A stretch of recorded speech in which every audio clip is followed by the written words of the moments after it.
Okay. Okay, I like that. That's beautiful and clear. The decal hasn't lifted. Okay, so I've taken one side off. I just wanted to show you. It's quite easy. I just get a screwdriver. I'm going to do this without getting my fingers in the way. A few light taps like that. Just gets a screwdriver behind it and then just prise it off. There we have it. Okay, the water decal is back on the lathe, and I'm going to now turn it down to the bushings, and I'm hoping I'm going to take the lightest of cuts here. I really don't want to get a catch on here and then that to all rip out. I hope it won't do that. I will record it, but I will be taking very light cuts until I get this back down to the main blank.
Okay everyone, I've taken my last cut.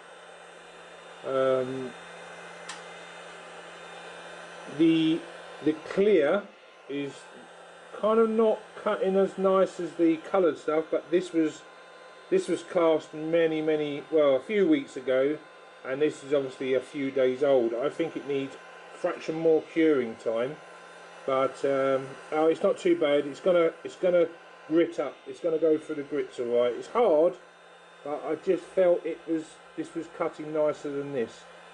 Very happy with the gold and the orange. I'll go through all the grits, you've seen that before, and then I'll bring you back.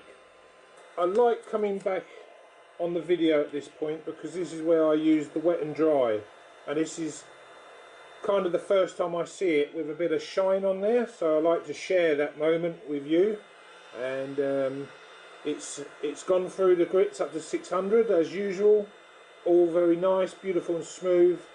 That's all a little bit hazy in there at the moment, the forest scene, but I put this grit and the 1200, and then that'll all become clear, and then I'll go to the polishing mops and that'll be done.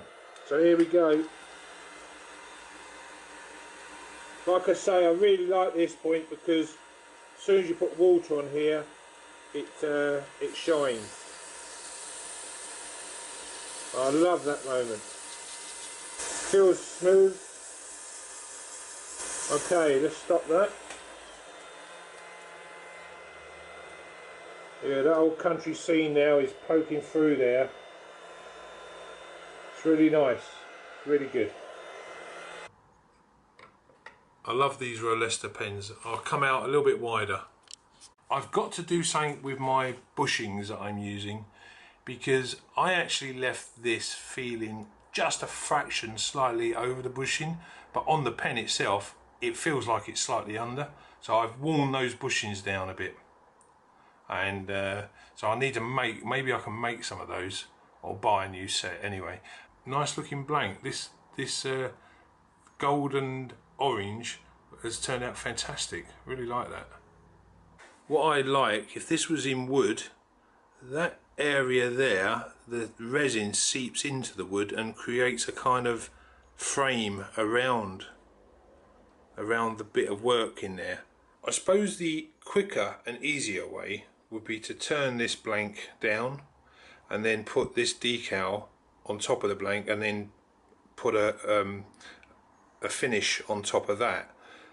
but what you lose is this slight depth. It's only subtle, but I think it just adds to the piece.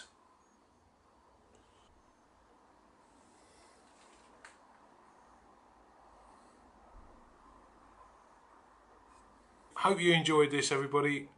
We will see you soon.